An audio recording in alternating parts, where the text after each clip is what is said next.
नावं ठेवायच्या आधी गोष्टींचा विचार करत जा। आता जे हे फळ आहे याला बरेच जण चायनीज म्हणतात, कुठून आलंय म्हणतात, काय झालंय म्हणतात, पण ऍक्च्युअल ज्यावेळेस याला आपण लॅब टेस्ट करतो, मी करून घेणार आहे, तुम्हाला त्याचा रिपोर्ट पण येऊन जाईल।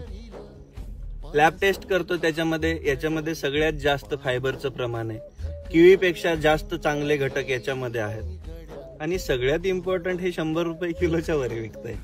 मग मला काय म्हणायचंय, शेती करत असताना फायदा का नाही बघायचा? 100% सगळ्यात आधी फायदा बघायला पाहिजे। आज विकतंय ना, उद्या विकणार आहे ना, परवा विकणार आहे ना, 5 वर्षानंतरच 5व्या वर्षी बघूयात ना। पण ज्या वेळेस आपण गोष्टी करायच्या ठरवतो त्यावेळेस सगळ्यात आधी लोक तुम्हाला शिकवतात की याच्यामध्ये काही नाहीये, भविष्य काही नाहीये, पण ज्या वेळेस भविष्याची चिंता करत असतो तेव्हा तुमचं कुठं चांगलं होणार आहे हो? आजचा विचार करा ना।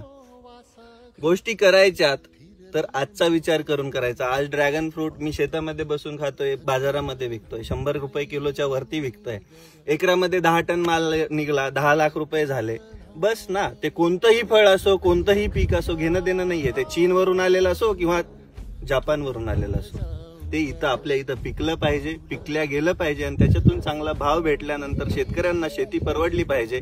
हाच याच्या मागचा हेतू आहे आणि हा हेतू सक्सेस होताना